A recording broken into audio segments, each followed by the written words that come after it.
말씀 보겠습니다. 하나님의 말씀은 빌립보서 3장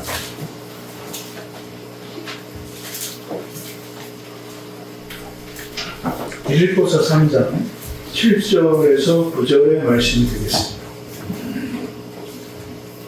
빌립보서 3장 7절에서 9절입니다. 제가 가지고 있는 성경으로는 신약성경 321쪽입니다. 찾으셨으면요, 우리 함께 공독합니다. 그러나 무엇이든지 내게 유익하던 것을 내가 그리스도를 위하여 다 해로 여길 뿐더러 또한 모든 것을 해로 여김은 내 주 그리스도 예수를 아는 지식이 가장 고상하기 때문이다.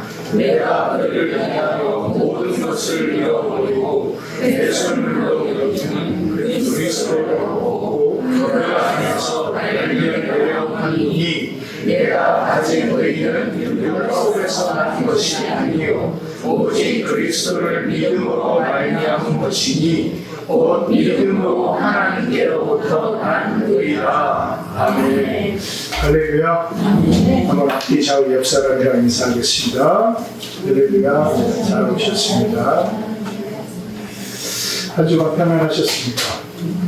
아까 우리 안수 집사님께서도 기도하셨듯이 또 이제 전쟁이 계속 또 확대되는 것 같아요. 어제는 또 이스라엘이 또 이란을 또 그냥 폭격을 해버렸고, 하여튼 이 전쟁이 어떻게 변화될지 모르겠습니다.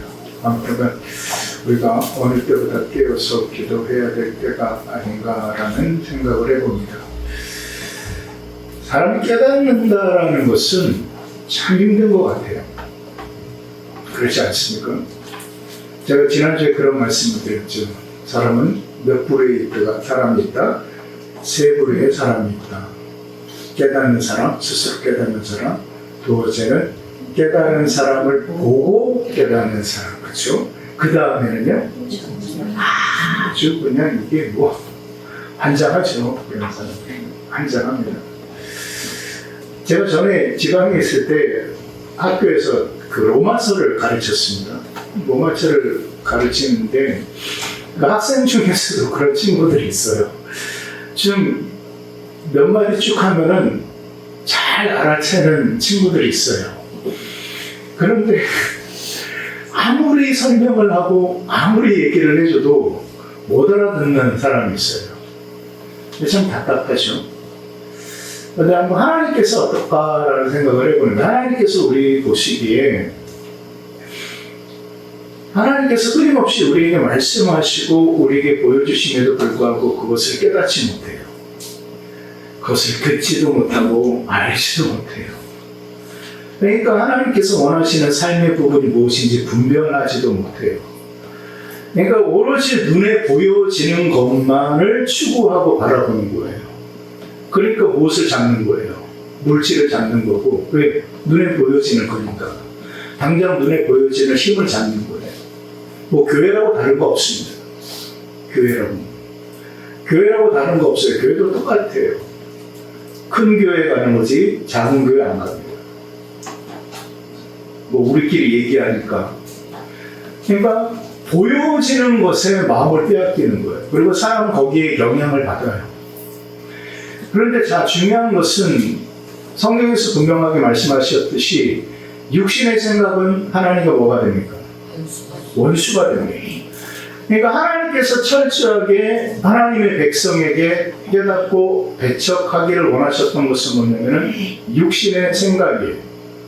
그런데 그것을 알아요. 그런데 그것을 알면서도 육신의 유익을 구해요. 교회가 그런 거예요. 교회의 타락은 다른 것에 있는 것이 아니라, 교회가 하나님의 말씀의 본질과 하나님의 은혜의 본질과 믿음의 본질을 교회가 상실해 버릴 때 교회는 타락할 수밖에 없어요. 자, 오늘이 무슨 날이죠? 종교개혁 주일입니다. 여러분 혹시 종교개혁이 언제 일어나셨는지 아십니까?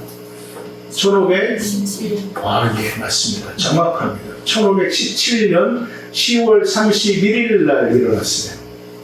올해가 지금 종교개혁 507주기가 되는 날이에요. 근데 그때 그 마틴 루터가 비텐브루크 그 성당에다가 95개 교회 반박문을 걸면서 종교개혁이 시작이 되었어요. 그랬을 때 정말 그는 이 종교개혁이 실패할 거라고 생각을 했어요. 당시 교황과 교회에 대항해서 개혁을 일으키겠다라는 그 생각 자체가 너무나도 어리석었기 때문에 그랬어요. 그런데 그는 일으켰어요. 그런데 하나님께서는 역사하셨죠. 그로 인하여서 쯔빙글리, 칼빈 이런 사람들이 계속 확대돼서 유럽이 이제 종교개혁의 물길로 교회가 변화되어지고 혁신하는 그런 계기가 되어졌죠. 자, 그 말씀을 많이 들었으니까 좀 우리가 한번 좀 오늘 이 말씀을 통해서 지금 우리가 묵상하고 깨닫기를 원하는 부분은 뭐냐면은, 자, 여러분 오늘 주보 앞부분에 보면은 우리 전도사님께서 사진 하나 글자 이게를 하나 놨어요. 거기에 세 가지가 있죠. 오직, 그 다음에 오직, 그 다음에 오직 은혜. 이게 뭐냐면은 마틴 루터가 캐치프레이로, 종교개혁의 캐치프레이로 내걸었던 말씀이에요. 그래서 오직 말씀으로, 오직 믿음으로, 오직 은혜로, 그래서 솔라 스크립티아, 솔라 피데스, 솔라 그레피아라고 해서 바로 교회가 회복이 되어져야 되는 것이 무엇인가라는 것을 마틴 루터를 일으켰던 거예요. 여러분, 당시 15세기, 16세기 이 유럽은요, 교회는 엄청 타락했었습니다. 제가 지난주에 오후 예배 때 우리 청년들에게 그런 얘기를 했는데, 그 군주론을 썼던 니콜라 마키아벨리가 동시대 사람이에요. 이 종교개혁 시대에. 근데 보니까 종교도 타락했고, 정치도 타락했고, 사회 전반이 다 타락했어요. 그러니까 이것은 정치가 완전히 정치가 아니고 국가가 아닌 거예요. 그 모든 것들을 휘둘렀던 것이 교회예요. 그럼 교회가 모든 것을 휘둘러 보니까 교회가 얼마나 타락을 했습니까? 여러분이 아시다시피 학교에서 배운 것처럼 종교개혁의 발단은 성 베드로 성당을 짓는 그 돈을 마련하기 위해서 교회가 팔았던 것이 있었어요. 뭐였죠? 면제제라는 거예요. 그러니까 면제부를 팔아버리는 거예요. 그러니까 어떻게 팔았냐면은 신부들이 항아리를 들고 다녀요. 그리고 거기에 돈을 넣으면은, 금화를 넣으면은 무슨 소리가 날까요? 땡그랑 소리가 나면은 지하에 있는 연옥에 있는 당신의 부모님이, 당신의 형제가 어디로 간다? 천국으로 간다라고 팔아먹는 거예요. 근데 그것이 첫 번째가 아니었어요. 사실은 첫 번째 면제부의 이 죄악의 부분은 1096년이에요. 1096년 제1차 그 십자군 전쟁 때 이 교황이 그것을 팔아먹었어요. 그때는 왜 팔아먹었냐면은 전쟁을 나가면 어떡합니까? 죽잖아요. 근데 이 사람들이 불안하고 두려웠던 것이 뭐냐면은 어디 갈까 두려웠던 거예요. 그때만 해도 사람 참 순진했었어요. 지금은요, 천국과 지옥 얘기하면은 웃기지 말라고 그래요. 이게 교회 안에도 마찬가지예요. 무슨 구닥다리처럼 천국과 지옥 얘기를 하냐. 근데 그때 사람들은 그렇지 않았어요. 이 천국과 지옥에 대한 그 갈망이 있었어요. 근데 전쟁을 나가야 되는데, 전쟁에서 내가 전사하면은 내가 예루살렘 성을 회복시킨다고 나갔는데 나의 영혼은 지옥 가 있으면 무슨 의미가 있느냐라는 그 두려움이 있었어요. 그랬을 때 교황이 팔아먹었던 것이 그 면제부라는 거예요. 이 면제부를 사면은 당신은 전쟁에서 죽음을 당해도, 전사해도 어디 간다? 천국 간다. 그래서 이들이 만들어 놓은 교리가 더럽고 지저분한 교리들이 너무나도 많은 거예요. 그 중에 대표적인 게 지금도 이 카톨릭이 이 연옥설을 주장하고 있는 것이 바로 거기에서 나온 거예요. 당장 천국과 지옥 가는 것이 아니라 중간에 걸쳐 있어갖고 거기에서 당신들의 후손들이 어떠한 공덕을 쌓고 음덕을 쌓는가 그거에 따라서 천국과 지옥을 갈 수 있다라고 이렇게 가르쳐버린 거예요. 이 불교나 다른 종교랑 다를 것이 무엇이 있겠습니까? 없잖아요. 교회 타락은 바로 거기에 있었어요. 결국 교회의 타락은 하나였어요. 뭐를 추구했어요? 물질이에요, 돈이에요. 그러니까 그 성 베드로 성당 그게 몇 년에 걸쳐서 지어졌냐면 약 100여 년에 걸쳐서 지어졌어요. 이게 돈이 얼마나 들었을까요? 거기 가면은 여러분이 잘 아는 미켈란젤로, 저는 가보지는 못했지만 갔다 온 사람들이 얘기하더라고요. 거기 그 천장에 보면은 천지창조 뭐 그 그림이 있고 어마어마하더래요. 근데 그 교황이 앉아 있는 그 뭐라고 그래야 돼요? 우리 표현으로는 이 강대상, 그런데 교황이 앉아 있는 자리에 네 기둥이 있습니다. 근데 그 네 기둥이 뭐로 되어 있는지 아십니까 혹시? 그렇죠. 그럼 뱀이 딱 감아져 있는 걸로 되어져 있어요. 참 웃기죠. 그러니까 마틴 루터가 종교개혁을 일으켰던 것은 뭐를 뒤바꾸고 완전히 뭐 혁명을 일으키자고 했던 것이 아니에요. 그는 그냥 잘못된 신학을 바로잡자라고 얘기를 했었던 거예요. 그래서 바른 말씀에 기초해야 된다는 거예요. 그런데 당시 사람들은 성경을 읽을 수가 있었을까요? 없었을까요? 없었어요. 허락된 사람만 성경을 볼 수가 있었어요. 그러니까 마틴 루터가 이 라틴어로 된 성경, 당시는 라틴어로만 성경이 쓰여졌는데 그것을 독일어로 번역을 했어요. 그러니까 유럽의 나라 독일 사람들이 그것을 볼 수 있었던 것이죠.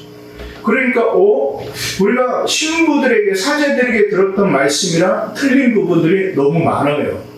우리는 성경의 모호성을 믿어요. 아멘이십니까? 그런데 카톨릭에서는 성경의 모호성을 믿을까요? 안 믿을까요?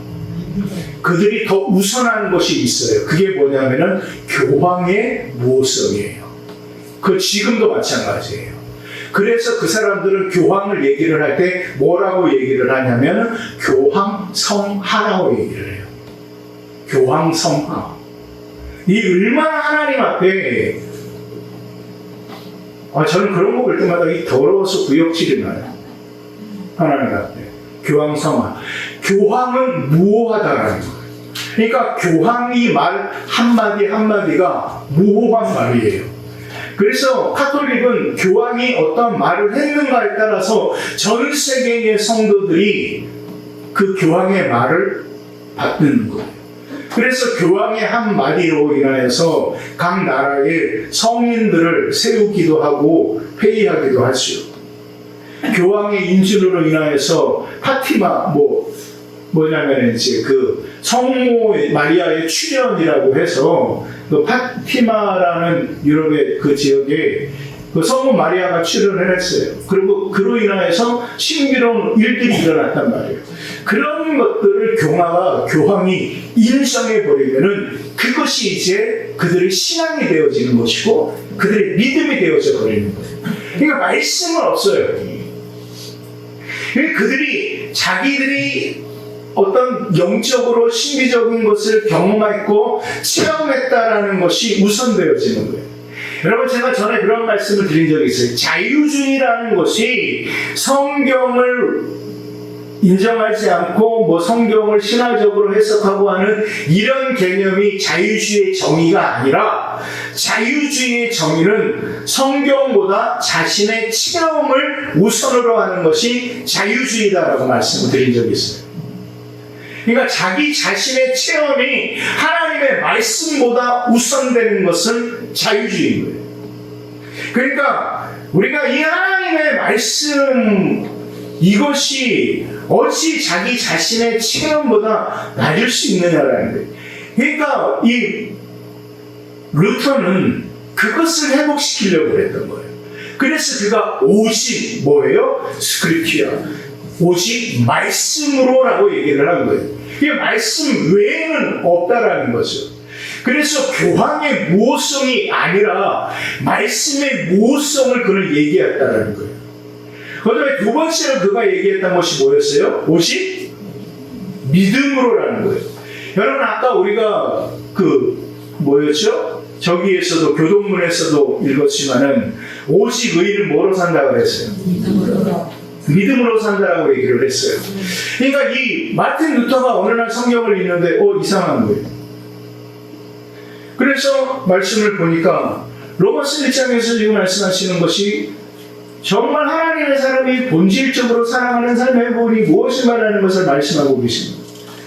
여러분 하박국 선지자가 하박국서 2장 4절의 말씀을 통해서 그가 얘기했던 것이 바로 그거였죠. 하박국 선지자가 하나님을 향하여 기도합니다. 하나님 도대체 당신이 사람이시면은 왜 이 땅에 왜 이런 일들이 일어납니까? 여러분 작금의 일들을 보세요. 만약에 하나님의 사랑이신다면 지금 전쟁하고 있는 저 나라 아무런 죄 없는 그 백성들이 무슨 죄가 있습니까? 우크라이나, 러시아 그 사람들이 무슨 백성들이 무슨 죄가 있습니까? 그들에게 있어서 하나님 어디에 계십니까? 저 아프리카 저기에서 정말로 기근에 의하여서 죽어가는 저 어린 영혼들이 무슨 죄가 있냐고요. 그럼 그들에게 있어서 하나님 어디 계시냐고요. 여러분 그런 생각 안 해보셨습니까?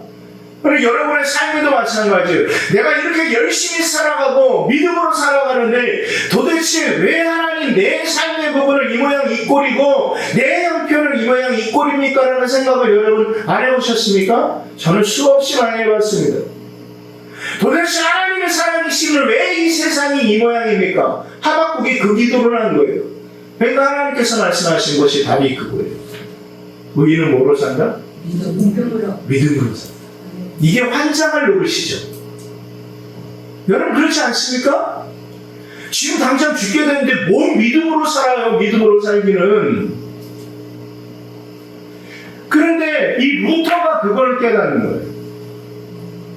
그것을 깨달으니까 정말 하나님의 사람이 믿음으로 살아가는 삶의 부분이 무엇인가라는 것을 깨닫는 거예요. 그래서 그가 깨달은 것이 어떤 외형적인 부분이 아닌 거예요. 여러분 천주교에서는요 성만찬을 집행을 할 때 그들이 얘기하는 것이 뭐냐면은 우리는 이 떡과 포도주를 나누면서 그것을 뭐라고 생각하고 먹는 거예요. 예수 그리스도의 피와 살이라고 여기고 상징적인 부분으로 그것을 먹어요. 그래서 이제 그것을 이제 조금 말한다면 상징설이라는 거예요. 상징설. 그 누구 주장을 했냐면 쯔분결리라는 사람이 주장을 했는데 카톨릭에서는 지금 뭐를 얘기를 하냐면 지금도 마찬가지예요. 화채설이라고 얘기를 해요. 그러니까 이 화채설이라는 것은 뭐냐면 변했다. 몸이 변했다. 그러니까 이 사제가 걔네들은 이렇게 동그란 전병 같은 이렇게 된 것을 이렇게 우리나라 교회도 그것을 또 따라서 하기도 해요. 그런데 그게 사제가 기도하는 순간에 실제적으로 예수 그리스도의 몸으로 변화되어진다는 거예요. 근데 루터가 그러한 것이 중요한 것이 아니구나. 그런 형식적인 것이 중요한 것이 아니구나. 그러한 것이 중요한 것이 아니라 정말 믿음으로 살아가는 삶의 부분이 정말로 중요한 거구나라고 그가 깨닫는 거예요. 그래서 그가 그 고백을 하는 거예요. 오직 믿음으로 사는 삶의 부분인 거예요. 믿음으로 사는 것.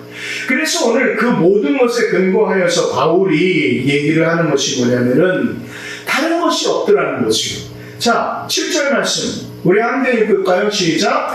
그러나 무엇이든지 내게 유익하던 것을 내가 그리스도를 위하여 다 해로 여길 뿐더러. 이제 예수 그리스도를 믿는 믿음 외에는 아무런 유익이 없다는 것을 그가 깨달아요. 그래서 그는 그 모든 것들을 뭐로 여기겠다라고 말씀하시니까 배설물로 여기겠다라고 말씀하십니다. 그래서 그 다음에 말씀하신 것이 8절의 말씀 시작. 또한 모든 것을 해로 여김은 내 주 그리스도 예수를 아는 지식이 가장 고상하기 때문이라. 자 여러분, 자 여기서 보세요. 바울이, 저를 봐주십시오. 바울이 뭐라고 얘기를 했냐면은 여기 말씀에 고상한 지식이, 세상적인 지식이 나에게 뭐가 된다라고 얘기해요? 해가 된다. 우리가 말씀을 잘 보셔야 되는 것이 바로 이러한 부분들이에요. 자, 뭐라고 말씀하셨냐면은 내게 유익하던 거예요. 그러니까 이 내게 유익하던 것이 이전에 내게 뭐 했다라는 거예요? 유익했다라는 거예요. 그럼 이전에 나의 삶, 우리의 삶은 뭐로 살았던 삶이다? 육신을 위하여 살아갔던 삶이에요. 그러니까 육신을 위하여 살아가는 삶에 있어서 이 세상의 모든 고상한 지식은 나에게 뭐가 돼요? 유익이 되는 거예요. 육신의 유익이 되어지는 거예요. 그렇죠? 물질이 있으면 좋지 않습니까? 그렇지 않아요? 물질이 없는 것보다 있는 게 좋잖아요. 몸이 연약한 것보다 강한 게 좋잖아요. 그런데 바울이 그것을 깨닫고 나서 그가 얘기하고 있는 것이 뭐냐면은 내가 그것이 육신으로 살 때는 내 육신의 유익이 있었는데 이제 내가 육신의 유익을 추구합니까? 영의 유익을 추구합니까? 그렇죠. 영의 유익을 추구하니까 육신의 유익을 추구하였던 그 고상한 것들이 이제 내게 뭐가 되어지는 거예요? 해가 되어지는 거예요. 육신은 어떨지 몰라도 하나님과의 관계에서 내 영은 해가 되어지는 거예요. 그러니까 그가 그것을 깨달은 거예요. 그러면서 그가 깨달은 본질의 부분이 뭐냐면 아하, 그렇구나. 내가 전에 육신을 위하여 살아갈 때는 세상 것들의 학문과 부와 명예가 필요했었는데 이제 내가 그것을 영으로 살아가니까 영을 위하여 살아가는 것에서는 오직 하나다. 뭐다? 그것이 믿음이다라는 것을 그가 깨닫는 거예요. 그리고 우리가 왜 믿음이어야 되는가라는 부분에 대한 분명한 답이 여기에 있는 거예요. 이전에는 우리는 돈을 추구하며 살았어요. 물질을 구하며 살았단 말이에요. 강건함을 위하여 살았어요. 그런데 그것을 깨닫는 이 루터는 아니다. 오직 의인은 뭐로 산다? 믿음으로 산다라는 것을 깨닫는 거예요. 그래서 그가 오직 뭐예요? 믿음. 자, 그 다음에 세 번째 그가 얘기했던 것이 뭐예요? 은혜라는 것을 얘기를 했어요. 자, 이 믿음으로 깨닫고 보니까 정말 하나님께서 나에게 주신 은혜가 너무나도 큰 거예요. 여러분, 은혜라는 것은 조건이 있습니까? 없습니까? 없어요. 저는 참 감사한 것이 이 근래에 하나님께서 저에게 베풀어 주신 놀라운 은혜들이 사실 있었어요. 제가 지난번에 한번 말씀을 드렸다시피 정말 하나님께서 너무나도 큰 은혜를 하나님의 사람을 통하여서 공급해 주셨고 하나님의 방법으로 해결해 나가고 계시는 것을 봐요. 그런데 그것이 내가 잘 나서 내 방법으로 내 능력으로 해결된 거라고 내가 얘기를 할 수 있어요? 없어요. 여러분 성경 먼저 찾아봅니다. 에베소서 2장 그 앞이니까요. 자, 2장 8절. 자, 2장 8절부터 우리 10절 말씀까지 지금 공독합니다. 311페이지예요. 신약성경 자, 8절에서 10절까지 함께 있습니다. 시작. 너희는 그 은혜에 의하여 믿음으로 말미암아 구원을 받았으니 이것은 너희에게서 난 것이 아니요 하나님의 선물이라. 내게서 난 것이 아니니 이는 누구든지 자랑하지 못하게 함이라. 우리는 그가 만드신 바라 그리스도 예수 안에서 선한 일을 위하여 지으심을 받은 자니 이 일은 하나님이 전에 예비하사 우리로 그 가운데서 행하게 하려 하심이니라. 아멘. 자, 저를 봐주십시오. 하나님께서 행하셨어요. 하나님께서 주셨어요. 하나님께서 이뤄나가셔요. 그래서 한마디로 뭐다? 은혜다라고 말하는 거예요. 근데 그 하나님께서 그 은혜라는 방법을 취하신 이유가 있어요. 그 취하신 이유가 뭐냐? 오늘 성경에 보니까 뭐라고 말씀하셨냐면은 9절의 말씀에 에베소서 2장 9절에 행위로 난 것이 아니니 이는 누구든지 뭐예요? 자랑하지 마라. 자랑하지 마라. 네 행위로 난 것이 아니야. 목사들이 가장 실수하는 부분이 뭐냐면은 바로 그거예요. 내 열심으로 교회가 성장했고 내 열심으로 교회가 부흥했다라고 생각하는 거예요.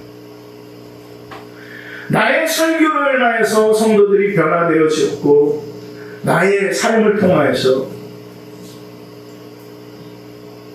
정말 이 말씀을 우리가 깊게 깨닫는다면 한마디로 아니요. 그 모든 것은 누가 하시는 거예요? 하나님이 하시는 거예요. 저와 여러분의 삶의 모든 부분들이 저 또한 여기까지 올 수 있었던 모든 삶의 부분들이 하나님의 은혜였습니다. 여러분들이 지금까지 여기 왔던 지금까지 여기서 교회를 지키시고 이 자리를 지키신 것 또한 하나님의 은혜입니다. 그 은혜가 여러분을 여기 있게 한 것이 여러분의 열심과 여러분의 능력과 여러분의 행함의 부분이 결코 여기까지 여러분을 인도하시지 않으셨습니다. 여기에서 예배드리는 여러분의 이 자리는 하나님께서 행하신 거예요.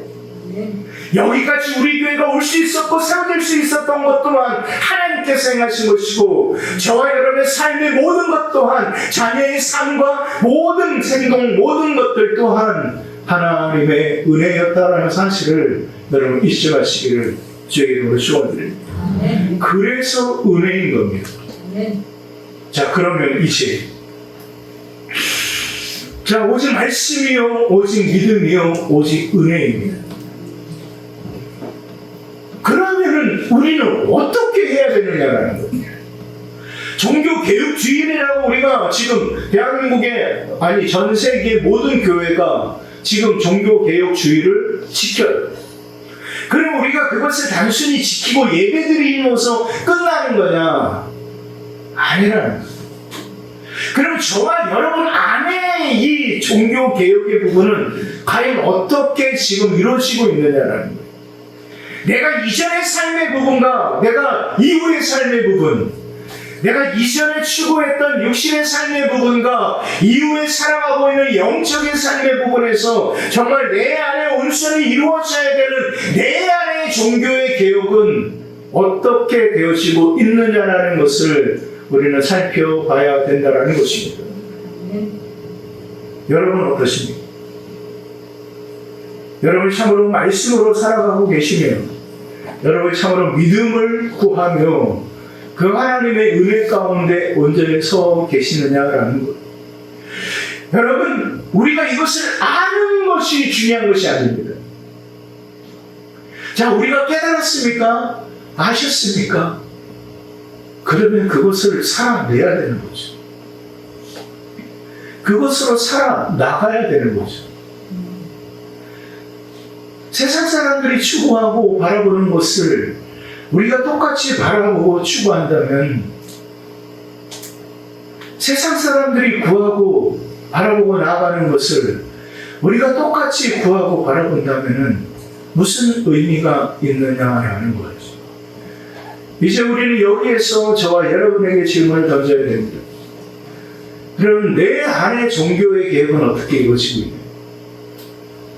비텐브루크 그 성당에서 95개조의 방방문을 걸고 종교 개혁의 기치를 외쳤던 마틴 루터의 그 외침은 이제 저와 여러분에게 어떤 의미로 다가와야 되느냐라는 거예요.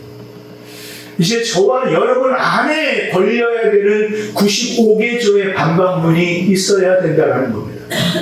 저와 여러분 심령 안에 하나님께서 말씀하시는, 그리고 그 하나님께서 말씀하신 그 하나님의 말씀대로 내가 어떻게 해서 나갈 건가에 대한 분명한 저와 여러분의 믿음의 결단의 삶의 부분을 우리는 하나님께 온전히 드러내야 된다는 사실을 여러분 잊지 마시기를 주의 이름으로 축원드립니다. 그렇습니다. 그리고 제가 책 3권을 소개를 하겠습니다. 오늘 종교개혁 주일이니까. 마틴 루터가 종교개혁을 일으키면서 썼던 책 3권이 있는데 논문식으로 써서 굉장히 쉽습니다. 첫 번째, 독일 크리스찬에게 보내는 글, 문서예요. 여러 부분으로 제목이 번역이 되어졌는데 그 책이 있어요. 그 책의 핵심의 부분은 뭐냐면은 바로 그거예요. 말씀으로 살아가는 본질의 부분이 무엇인가라는 것을 얘기를 하는 거예요. 그 다음에 두 번째 쓴 책이 뭐냐면은 교회의 바벨론 포록이에요. 그 책에서 핵심적으로 말씀했던 것이 아까 제가 세컬라멘트 그 성만찬에 대해서 말씀한 거예요. 성만찬에 대해서 그 책에서 이야기하고 있고, 마지막 3번째 책이 뭐냐면은 크리스천의 자유라는 거예요. 크리스천의 자유. 그래서 참된 믿음으로 살아가는 삶의 부분이 무엇이고 그 모든 것들이 하나님의 은혜였음을 그가 깨닫고 기록한 책이 크리스천의 자유라는 겁니다. 저는 이 중에 여러분이 크리스천의 자유라는 책을 꼭 다른 연세 드신 분들은 모르겠지만 우리 청년들은 젊으신 분들은 꼭 찾아서 읽어보시면 좋겠습니다. 말씀을 맺겠습니다. 그렇습니다. 우리는 이제 저와 여러분 안에 이루어져야 될 종교개혁, 내 안에 오직 말씀으로, 오직 믿음으로, 오직 은혜로라는 이 종교개혁의 말씀이 온전히 세워져야 된다는 사실을 여러분 잊지 마시기를 주의 이름으로 축원드립니다. 많이 비록 힘들고 어렵다 할지라도 우리가 회복의 의미가 무엇이고 본질의 의미가 무엇인가라는 것을 깨닫는다면 하나님의 교회는 하나님의 교회이어야 되며, 하나님의 교회는 하나님이 다스려야 되며, 하나님의 교회는 오직 말씀이 역사되어져야 되며, 하나님의 교회는 오직 믿음으로 살아가는 삶의 부분이 있어야 되는 것이요, 하나님의 교회는 오직 그 하나님의 은혜를 잊지 않고 살아가는 사람들이라는 사실을 여러분 꼭 기억하시기를 주의 이름으로 축원을 드립니다. 네. 기도하겠습니다.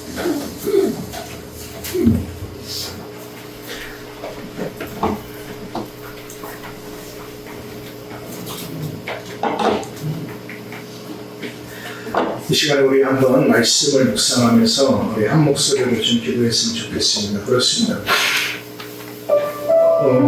이제 우리가 질문을 던져야 됩니다. 우리 안에 그런 종교개혁은 어떻게, 내 안에 오직 말씀으로, 내 안에 오직 믿음으로, 내 안에 오직 은혜로라는 이 말씀의 부분이 어떻게 이루어질 것인가라는 것을 우리는 묵상해야 될 줄 믿습니다. 교회의 본질이 무엇이고 정말 하나님의 사람의 삶의 본질이 무엇인가라는 질문이 우리에게 던져졌을 때 우리는 과연 뭐라고 얘기를 하겠습니까? 왜 하나님께서 말씀으로 돌아가라? 왜 하나님께서 하나님의 말씀을 들으라? 왜 하나님께서 나의 뜻을 좀 깨달으라? 라고 왜 말씀을 하셨을까요? 그렇습니다. 말씀이 아니면 안 됩니다. 그리고 이 말씀은 믿음을 통하여서만 깨닫게 되었습니다. 그리고 그 믿음으로 살아갈 때 우리는 비로소 은혜의 삶이 무엇인가라는 것을 깨달을 수 있다는 사실입니다.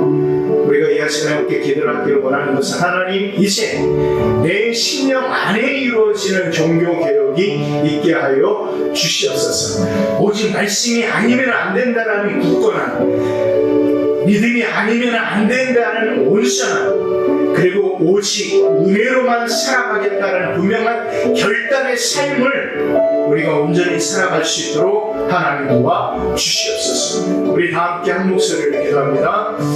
살아계신 아버지 하나님의 크신 사랑과 은혜를 참으로 감사를 드립니다. 아버지 하나님 오늘도 우리를 눌러주시고 하나님 앞에 나아가게 하시니 감사합니다. 아버지 하나님 이 한 시간에 우리가 이제 내 안에 내 심령 안에 이루어져야 되는 종교 개혁 아버지 하나님의 그 아버지 하나님의 거룩한 질문을 우리가 던지고자 합니다. 하나님 오직 말씀으로 오직 믿음으로 그리고 오직 은혜로 살아가는 우리 모든 삶 하나하나 될 수 있도록 주님이 도와주시옵소서. 이시 아버지 하나님 우리가 잘못된 모든 것을 돌이키게 하여 주시고 아버지 하나님 오직 믿음으로 말미암아 아버지 하나님 말씀을 붙들고 은혜로 살아갈 수 있는 우리 시간을 모든 믿음의 성도들 되게 하여 주시옵소서. 아버지 오늘 특별히 우리가 종교개혁 주일을 맞이하여 또 이렇게 예배를 드렸습니다. 오직 말씀으로 오직 믿음으로 오직 은혜로라는 이 아버지 하나님의 종교개혁 때 던져진 이 말씀이 과연 오늘 내 심령 안에는 어떻게 던져지는가라는 것을 생각해 봅니다. 하나님의 말씀의 본질을 찾게 하여 주시며 그래서 믿음의 삶으로 온전히 숨으로 말미암아 날마다 삶의 부분 속에서 그 하나님의 은혜를 잊지 않도록 도와주시옵소서. 예수님 이름으로 기도합니다. 아멘. 예, 감사합니다. 오늘 이렇게 종교개혁주일 예배를 드리신 여러분에게 하나님의 크신 은혜가 함께 하시기를 축원을 드립니다. 자, 오늘 오후 예배는 임마누엘 찬양단 헌신 예배로 드립니다. 제가 바라기는 안 가셨으면 좋겠다. 힘드셔도 좀 같이. 왜냐면 너무나도 열심히 준비를 열심히 했어요. 그러니까 열심히 했으니까 좀 또 격려도 해주시고 그렇게 해주셨으면 감사하겠습니다. 예, 그리고 오늘은 이제 마지막 주일이죠. 10월의 마지막 주일이고 이제 벌써 11월입니다. 그럼 이제 겨울이 오기 전에 우리가 또 믿음의 여러 준비들을 해야 되지 않겠습니까? 영의 겨울이 오기 전에 잘 준비하시는 우리 모든 또 믿음의 성도들의 삶이 되시길 부탁을 드리겠습니다.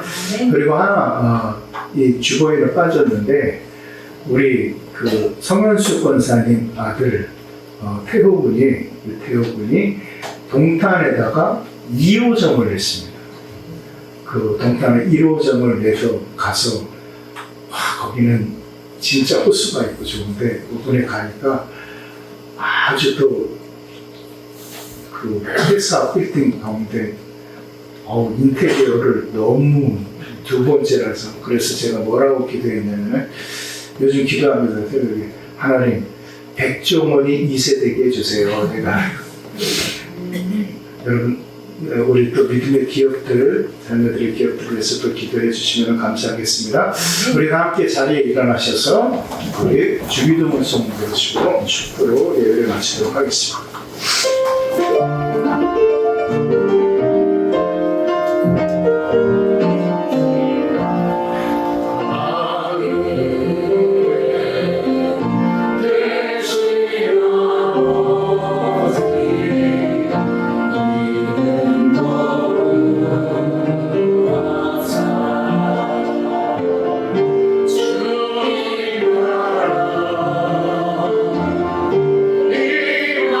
See